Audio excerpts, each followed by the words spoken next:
waƙar gidan biyu ta mafi da sai ku saurara. Mafi da yarinya ce yar gidan raino, ku ba ku labarin ta na daban tausayi.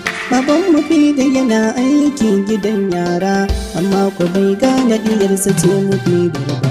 Mafi da yarinya ce yar gidan raino, ku ba ku labarin ta na daban tausayi. Baban mafi da yana aiki gidan yara, amma ku bai gane diyarsa ce mafi da ba. Ƙarshen wata daraktan gidan yake zuwa, ya tambaye su bukatunsu su yi miƙawa, don bukatar gyara suke a gyarawa, a tallafi yara da su cikin ƙauna.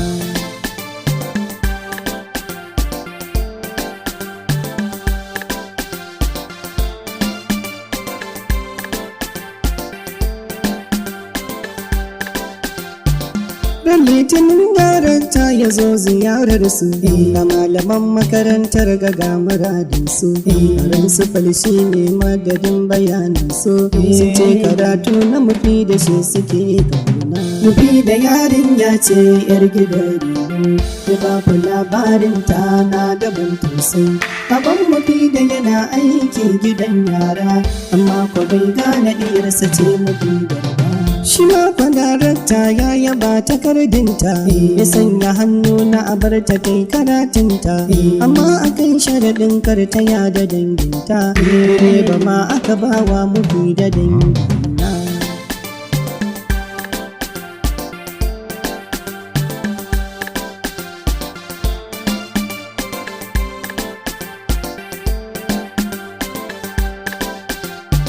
Mafi da ta ji labarin ga ta yi godewa, da malama murja don ba ta mantawa, su ma kawaye na mafi da sun yi nunawa, farin cikinsu da murna sun ka nuna.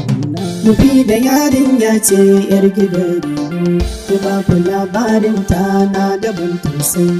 Baban mafi da yana aiki gidan yara, amma ku bai gane diyarsa ce mafi da ba. Mafi da dai makarantar da za ta fara zuwa, amma akwai wani haɗari na so da bai tarwa, ka ka'idar aure nasu kar ku mantawa, auren gidan yara sai yan gidan yara.